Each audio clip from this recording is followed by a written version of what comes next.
Hello दोस्तों, स्वागत है आप सभी का आज की इस वीडियो में। इस वीडियो में हम लोग प्रकाश चैप्टर का जो है वो पार्ट 2 देखेंगे। इस वीडियो में हम लोग देखेंगे दर्पण के बारे में, मिरर के बारे में। 4 से 5 मिनट का ये वीडियो रहेगा, तो इसको ध्यान से देखना और समझना। हो सके तो आप इसको 2 बार देख सकते हो, ज़्यादा समझ में आएगा। तो चलो स्टार्ट करते हैं। तो दर्पण यानी मिरर। देखो बाबू, दर्पण जो होता है वो 2 तरह का, एक समतल दर्पण, एक गोली दर्पण, जो हम लोग क्लास 10 में पढ़ने वाले हैं। एक समतल और एक गोली। गोली दर्पण भी आगे जा कर के 2 भाग में बढ़ जाता है, अवतल और उत्तल। इतना आपको पता होगा, या तो यहाँ से आप समझ सकते हैं। हम लोग अगर आगे देखें तो समतल दर्पण कुछ इस तरह से दिखता है। ये जो मैंने डंडी डंडी दिया है, ये डंडी नहीं है, इधर पॉलिश किया हुआ है, और इधर जो प्लेन है ये प्लेन वाला सतह है, समझा। जैसे यहाँ पे तो ये वाला परावर्तक सतह हो गया, ये डंडी वाला सब पॉलिश किया हुआ है। यहाँ पे ये पॉलिश किया हुआ, ये वाला है हमारा प्लेन वाला, यानी कि परावर्तक सतह।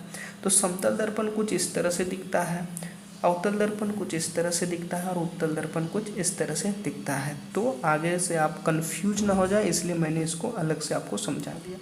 देखो, जैसे वस्तु है, वस्तु को ही हम लोग बिंब बोलते हैं। वस्तु को ही क्या बोलते हैं? बिंब, इंग्लिश में ऑब्जेक्ट। और वस्तु का जो छाया बनता है, जो फोटो बनता है, उसको हम लोग बोलते हैं प्रतिबिंब। क्या बोलते हैं? प्रतिबिंब, यानी इमेज। हम लोग यहाँ पे इस टर्म को यूज करेंगे, इसलिए मैंने आपको पहले ही बता दिया। अब हम लोग शुरू करते हैं समतल दर्पण को, फिर उसके बाद अवतल दर्पण पढ़ेंगे, उसके बाद उत्तल दर्पण पढ़ेंगे। तो आज इस वीडियो में हम लोग समतल दर्पण के बारे में चलिए जानते हैं।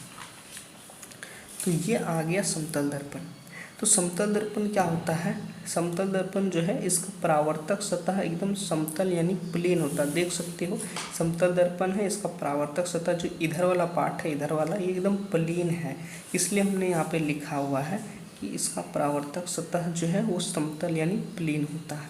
इसका वक्रता केंद्र व वक्रता त्रिज्या अनंत होता है, इसको आप याद कर लेना। ठीक, देखो होता क्यों है, इसका रीजन भी मैं आपको बता सकता हूँ, लेकिन इस वीडियो में नहीं बताऊँगा, वीडियो लंबा हो जाएगा। हम लोग अब आगे की बात करते हैं। आगे हम लोग देख सकते हैं, यहाँ पे प्रतिबिंब निर्माण देखेंगे। क्या देखेंगे? प्रतिबिंब निर्माण, यानी कि फोटो कैसे बनता है। ये है हमारा समतल दर्पण। समतल दर्पण के सामने हम लोग वस्तु रखेंगे, तो वस्तु का इमेज यानी प्रतिबिंब यहाँ पे बनेगा। इसके पीछे हुआ क्या, ये एक किरण इससे आया, टकराया, परावर्तन होने के बाद ऐसे चला गया। दूसरा किरण ऐसे आया, टकराया, इधर चला गया। ये इधर जा रहा है, ये उधर जा रहा है, कभी कटेगा नहीं। कटेगा नहीं तो इमेज बनेगा नहीं। देखो, इमेज यानी प्रतिबिंब तभी बनेगा जब 2 परावर्तित किरणें, कितने? 2 परावर्तित किरणें एक दूसरे को क्या करे? काटे, तभी प्रतिबिंब बनेगा। देखो, तो एक इधर जा रहा है, देखो यहाँ पे एक इधर जा रहा है, एक उधर जा रहा है, तो कभी मिलेगा नहीं, मिलेगा नहीं यानी काटेगा नहीं, तो इमेज बनेगा नहीं। तो इसलिए हम लोग क्या करते हैं, इसको हम लोग पीछे बढ़ाते हैं। क्या करते हैं? पीछे बढ़ाते हैं, कल्पना करते हैं। तो ये पीछे अगर बढ़ाएंगे तो कहीं यहाँ पे मिलेगा, तो यहाँ पे मिल गया यानी कट गया, कट गया तो क्या हो जाएगा? प्रतिबिंब बन जाएगा। तो प्रतिबिंब यहाँ पे रियल में नहीं बन रहा है। देखो, रियल में कब बनता? जब ये इधर जाकर के कटता, वास्तव में नहीं बना। इसको हम लोग क्या किए? कल्पना किए, तब जाकर के ये बना है। तो कल्पना जब किए तो ये प्रतिबिंब भी काल्पनिक हो जाएगा, यानी आभासी। आभासी को ही हम लोग काल्पनिक बोलते हैं। तो प्रतिबिंब की प्रकृति देखेंगे कि किस तरह से प्रतिबिंब बना है। पहला है प्रतिबिंब आभासी यानी काल्पनिक तथा सीधा होता है। कैसा होता है? सीधा। आभासी प्रतिबिंब सीधा होता है, हमेशा याद रखना। वस्तु के आकार के बराबर। देखो, तो वस्तु जिस आकार का था उसी आकार का है।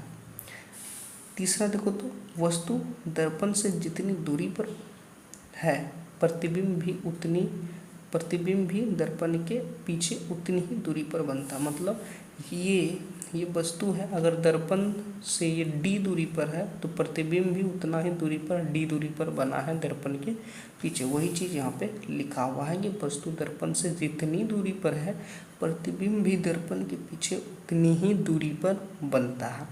चौथा और लास्ट वाला पॉइंट है कि प्रतिबिंब पार्श्व परिवर्तित होता है। इसका मतलब क्या?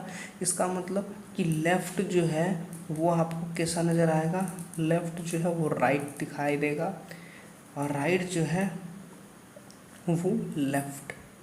इसका मतलब क्या, जैसे आप आईने के पास जाओगे, अपना घर में जो आईना है वहाँ पे जब जाओगे तो वहाँ पे अगर तुम लेफ़्ट वाला हैंड उठाओगे, यानी कि दायां वाला हाथ उठाओगे तो बायां वाला हाथ प्रतीत होगा, बायां वाला हाथ उठाओगे तो दायां वाला। इसी को बोलते हैं पार्श्व परिवर्तित। तो इस वीडियो में हम लोग समतल दर्पण को कम्प्लीटली ख़त्म कर चुके हैं। अगले वीडियो में हम लोग पढ़ेंगे अवतल दर्पण को।